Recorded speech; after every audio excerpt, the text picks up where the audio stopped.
Assalamualaikum warahmatullahi wabarakatuh. Apa kabar anak-anak semua? Semoga kalian semua dalam keadaan sehat walafiat.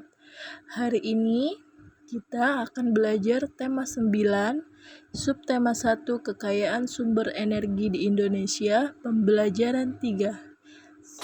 Selamat menyaksikan. Indonesia adalah bangsa yang memiliki banyak sumber energi. Sumber energi mulai dari minyak dan gas bumi atau migas sampai yang bukan minyak dan gas bumi atau non-migas. Sumber-sumber energi tersebut tersebar di seluruh pulau-pulau yang ada di Indonesia. Kesemuanya harus dimanfaatkan secara bijak demi kesejahteraan penduduknya. Nah, sumber energi ini anak-anak dibagi menjadi dua. Yang pertama, sumber energi yang tidak dapat diperbaharui. Sumber energi yang tidak dapat diperbaharui merupakan sumber energi yang akan habis. Sumber energi tersebut juga tidak dapat diperbaharui lagi. Pada umumnya, minyak dan gas merupakan sumber energi yang tidak dapat diperbaharui. Contoh lain adalah batu bara, seperti yang ada di foto ini ya. Ini contoh batu bara ya anak-anak.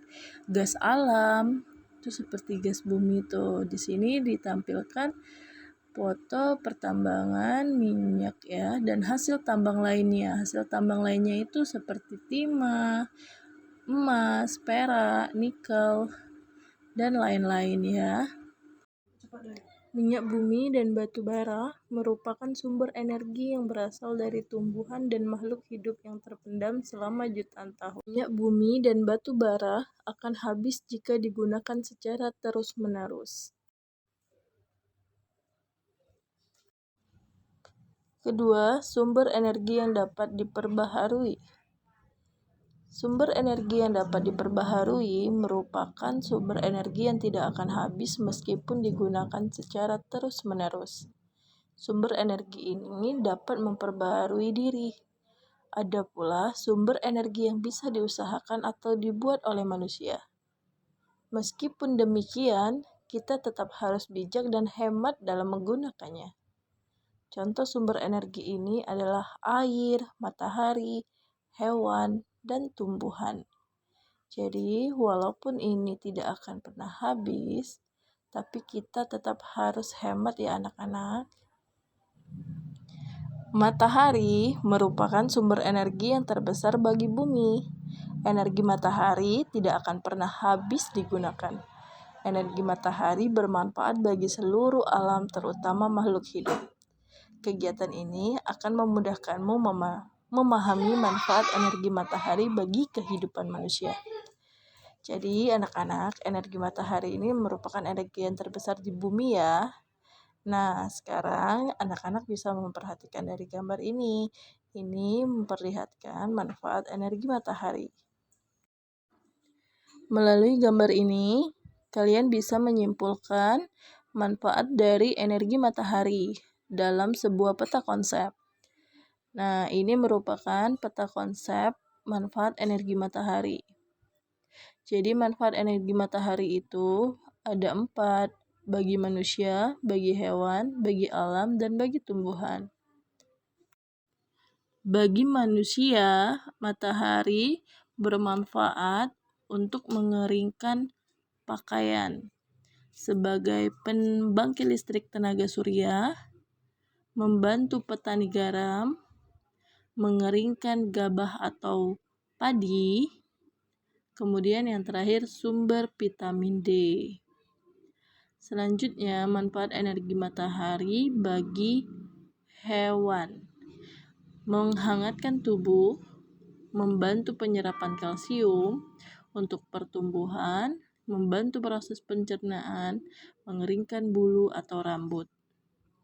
Nah, kemudian ada bagi tumbuhan itu membantu proses fotosintesis, mengaktifkan klorofil atau zat hijau daun, menjaga temperatur tubuh, membantu pertumbuhan bunga dan daun, kemudian menghilangkan air.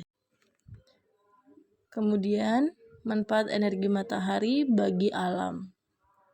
Bagi alam, energi matahari bermanfaat untuk menerangi bumi, pusat tata surya, kemudian sebagai sumber energi, mengeringkan tanah, dan membantu terjadinya siklus air. Nah, itulah anak-anak manfaat energi matahari bagi manusia, bagi hewan, bagi tumbuhan, dan bagi alam. Selanjutnya, berdasarkan bacaan di depan, coba identifikasilah sumber-sumber energi yang ada di daerah tempat tinggalmu. Untuk mendapatkan jawabannya, kamu bisa melakukan wawancara dengan orang-orang di sekitar tempat tinggalmu. Kamu akan melakukan wawancara. Wawancara itu untuk memperoleh data mengenai sumber-sumber energi yang ada di daerah tempat tinggalmu. Sekarang, coba jawablah pertanyaan-pertanyaan berikut. Yang pertama, siapa narasumber yang akan kamu wawancarai? Jadi narasumber di sini adalah orang yang akan kamu wawancara. Yang kedua, pertanyaan apa saja yang akan kamu ajukan untuk mendapatkan data kondisi di lingkungan sekitarmu. Nah, ini akan kita bahas. Yang pertama, siapa narasumber yang akan kamu wawancarai? Jadi anak-anak, narasumber ini bisa orang tua, ketua RT, tetangga terdekat, anak tetangga sebelah, bapak atau ibu guru, paman atau bibi, atau teman sebangkumu ya teman-teman. Ya anak-anak. Yang kedua, pertanyaan apa saja yang akan kamu ajukan untuk mendapatkan data kondisi lingkungan di lingkungan sekitarmu. Nah, misalnya, maaf, Bapak atau Ibu, kami melakukan tugas dari Bapak atau Ibu guru untuk bertanya kepada Bapak atau Ibu. Boleh kami minta waktu sebentar? Kemudian, kita bisa menyebutkan nama ya anak-anak, siapa nama Bapak atau Ibu, kemudian apa pekerjaan Bapak atau Ibu, hewan apa saja yang masih dapat dijumpai di lingkungan sekitar Bapak atau Ibu. Kemudian kita juga bisa menanyakan tanaman apa saja yang banyak ditanam warga di pekarangan rumah.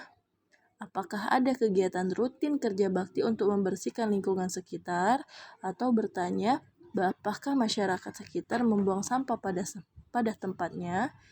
Terus bagaimana kesadaran masyarakat sekitar untuk menjaga kebersihan lingkungan? Ini contoh-contoh dari kita menyusun pertanyaan yang anak-anak. Setelah itu, kamu telah membuat daftar narasumber dan daftar pertanyaan. Berdasarkan daftar tersebut, lakukanlah wawancara. Kamu dapat melakukan sendiri atau berkelompok dengan 3-4 temanmu. Tulislah hasil wawancaramu dalam bentuk berikut. Jadi, ini contoh laporan hasil wawancara ya anak-anak.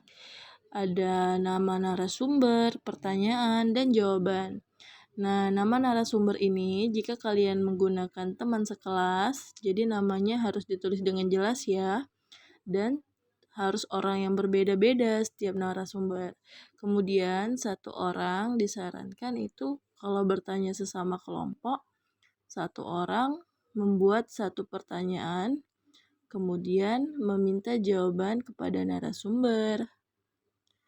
Nah, setelah ini selesai, kalian akan mempresentasikan hasil laporan wawancara kalian di depan kelas. Sekian video pembelajaran hari ini. Sampai ketemu video pembelajaran selanjutnya. Tetap jaga kesehatan, tetap semangat belajar. Terima kasih sudah menonton. Jangan lupa subscribe ya anak-anak. Terima kasih. Wassalamualaikum warahmatullahi wabarakatuh.